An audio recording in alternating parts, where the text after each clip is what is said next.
Hey there, adventurers, and welcome back to another episode of the Awkward Dungeon Master. This week, I want to talk to you about resting.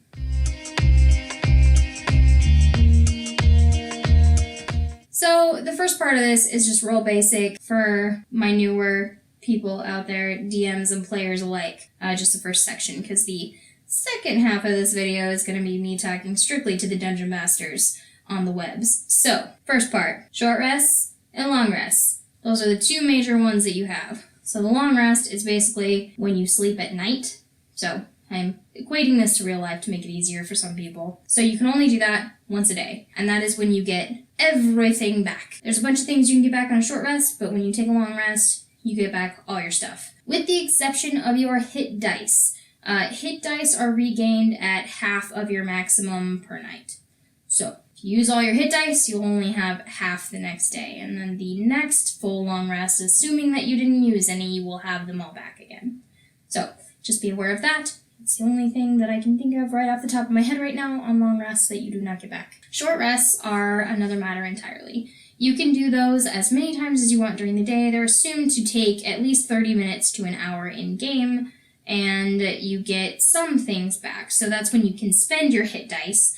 If you have hit dice, so you'll have whatever dice is correlated to your class and a number of them equal to your level that you can spend. So there's that. And there are a bunch of classes that get stuff back on a short rest. It will tell you in your class information. I'm not going to go through all of them. There's a bunch. I think covers the basic overview of short rests and long rests. As a Dungeon Master, when do you let your players long rest, short rest? And how do you keep track of those things? So the first thing I want to talk about is keeping track of when your players last long rested.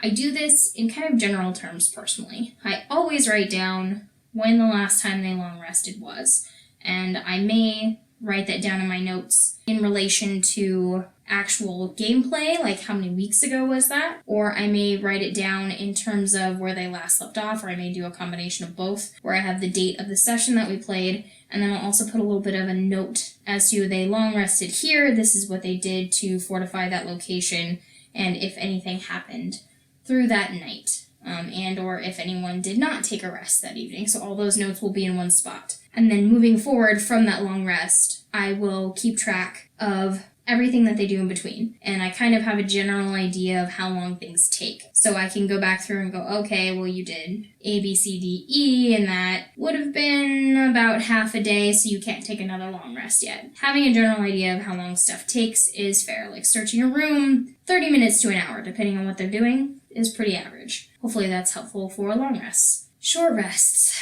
are more complicated. The thing with short rests is you always want to look at what kind of dungeon they're running through, what the population of that dungeon looks like what kind of monsters there are and how many monsters there are, how many have they taken out so far, and kind of what's going on in the general area, as well as what they've done to protect themselves against anybody trying to interrupt that short rest. Are they just doing it on the open?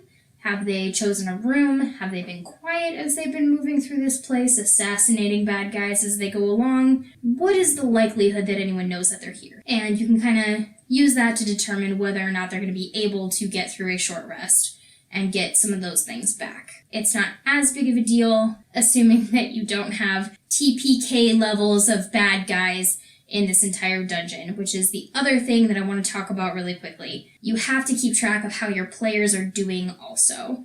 Nobody likes to just get steamrolled. I'm not talking about when your players make really dumb decisions, because that does happen. And I think when people blatantly make bad decisions, bad things are going to happen. So with the exception of punishing people who didn't do anything wrong, just let the chips fall where they may. Don't punish your players, but also don't baby them either, because they can tell when you're doing that. And for me personally as a player, when I'm in that situation, it really takes away from gameplay for me, because it feels like there's no challenge in it.